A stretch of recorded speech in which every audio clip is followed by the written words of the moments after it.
So, I just woke up from a nap. I had the weirdest dream.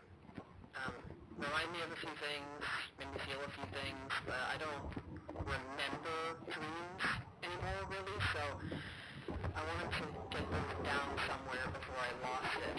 Also, just need to get some thoughts out. I think maybe if I do like a video log of what I'm doing and go on a walk, it'll make things stick out more later. You know, lately it feels like the world just keeps getting worse and worse as time marches on. Like it really feels like it's building up to something. Now I know that sounds superstitious, and it is, but it's hard not to feel that way. Like I'm not really a superstitious person anymore. I used to be, but I was into ghost stories and urban legends and cryptids, and as a kid, your idea of what the world can be is so full of potential that once you get a bit older, it sort of flattens a bit. At least it did for me. I can rationalize just about anything now, and it just ends up disappointing in the end. You don't believe in Santa Claus anymore because he's not real. Back when I was a kid, I hallucinated a lot of shit. Like, I was young, and there was a period of time where I couldn't sleep until after 12 a.m. for about a year. It was bad. Like, what did I listen to try and fall asleep in those late hours of the night? Well, the local AM talk radio station, which switched to Coast AM at that time. That shit gripped me, kept me wondering. Also, scared the crap out of me. It wouldn't let me sleep at all. But that's neither here nor there. I can recall 3 separate instances I encountered something paranormal. The first was in our old home. I got woken up in the middle of the night from what sounded like rumbling out in the kitchen.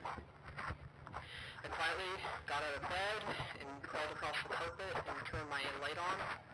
I was already very paranoid by this time, so I thought it could be a ghost or something, but this had happened before, of course, with nothing actually being there. But I remember sitting in front of the door, putting my eye to the crack at the bottom to see what was out there, putting my ear to the door, get a better grasp of what was out there, but nothing.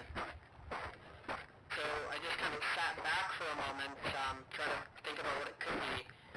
And then, I swear, like, something that looks like the bottom of a red dress blazes through the door. It's translucent, and it goes through me. And it was the weirdest feeling. It's impossible to describe. It's like... No, there is a comparison, but I don't know if I want to make it. Yeah, don't want my parents finding this day. I'll leave it at that. But no, I know that was real, because I made sure I was touching the carpet, like I was feeling the grit of the carpet. More simple thing that would happen was, it was a recurring thing I had after moving to our new house. I don't know how soon it started after moving in, but every time I would get up in the middle of the night to use the bathroom, when I'd flip the light switch on, I'd see a shadow figure in there for a split second. And it started sitting in the tub. At first I thought I was just seeing things, obviously, but a few weeks later, it happened again, except this time it was standing up. And then every couple of weeks, or a couple of months, I would see the same thing, and it always get closer. The last time I saw it, it was peeking out at me from behind the door I had held open. Then, I never saw it again. It was just gone. That shit was scary. But the most scary thing that I ever had happen, there was a space I saw. It was the only one that happened after listening to too much Coast to Coast AM. That's why I brought it up earlier. I was trying to sleep, but couldn't. So, I got frustrated, and I pulled my blanket over my face. This is just the first occurrence of this. Pitch black in there, and I was just staring off into the darkness, like I was just looking at whatever. I couldn't see anything. So, what ended up happening was, you know when you, like, you're about to fall asleep and then you jolt awake, and you're like, damn, that was annoying. That happened, but it was,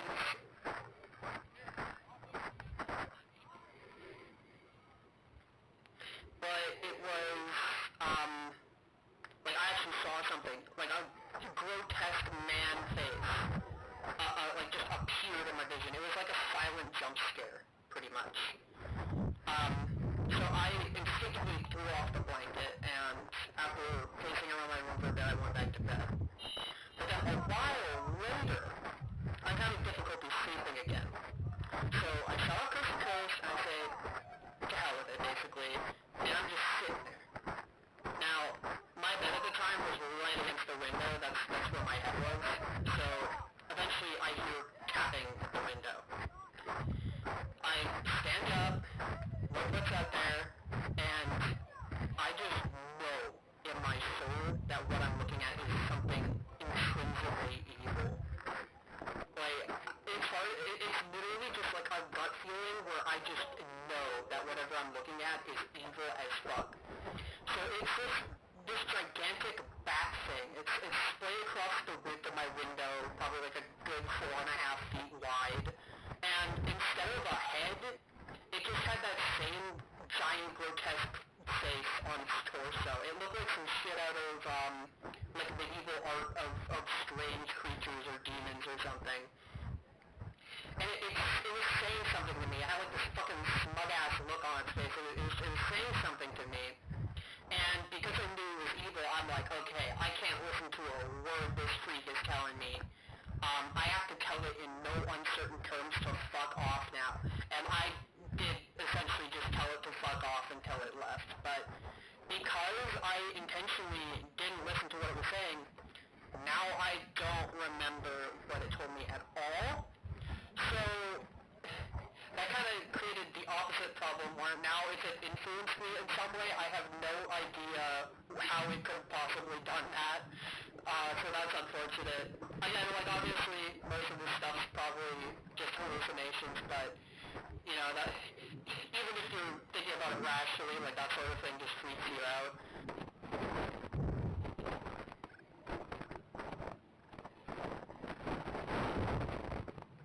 Well, that leads us to my dream today. It really reminded me of that demon thing, like, it was just sort of, it gave you this weird internal gut feeling.